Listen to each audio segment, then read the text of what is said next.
this is Sesame Street. This is about the puppets in the barrio, right?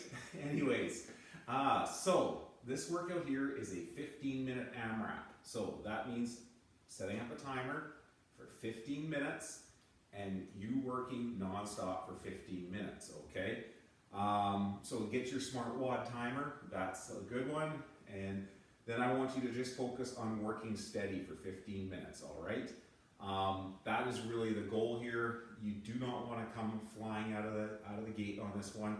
The work here is going to pile up. So how this one is going to work is we're going to start it out with 16 air squats. So our air squats, right? I got my feet kind of shoulder width apart. My toes are pointed out slightly. I want to leave space in between my feet so I've got room for those hips of mine to come down in between, right? So nice tall chest. Right, my knees are tracking out over my feet when I'm doing that squat, and I want a nice tall chest, okay?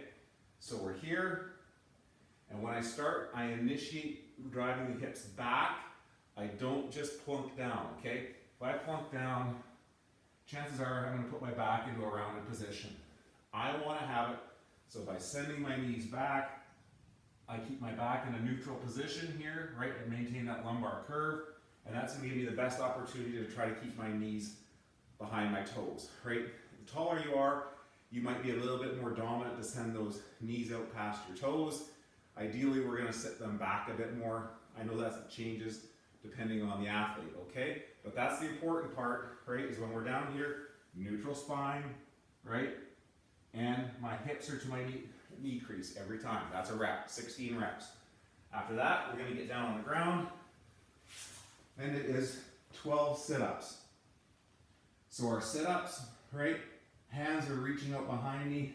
My feet are together, okay?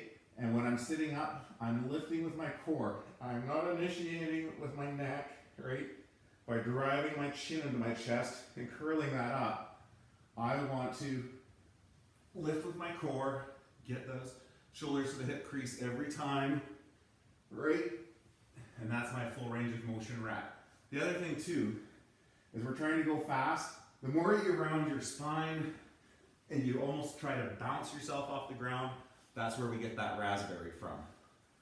We want to, the flatter we can keep that spine and the less bouncing we can do on the floor, the less opportunity for that raspberry. Okay, if keeping our feet together is too much, hook them under a couch, some weights, have a partner sit on your feet, that's fine. Same thing, when we sit up, right? Shoulders make that hip crease every time. And we're trying to minimize the rounding of our spine on that sit up, okay? So after that, 12 sit-ups. And then we proceed into 48 plate or line hops. So if you had a plate, that would be something like a plate like this, right? And would be one rep, okay? So it would be on and off, would be one rep. If we don't have that plate to jump onto, that's fine. Get some tape on the floor, get a physical marker to jump across. We're here, back, right?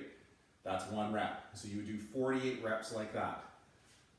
That's it. There's 3 movements and you do them non-stop for 15 minutes, okay? The goal here, you're probably thinking about a minute and a half a round, a minute and 15 seconds a round. You've got 15 minutes. A great time here is probably going to be 10 rounds. That would be a phenomenal workout, okay? If you can hold that pace. Probably we're going to see more in that 8 range. But really try to push yourself to get to that those 8 complete rounds, okay? Good luck with Sesame Street.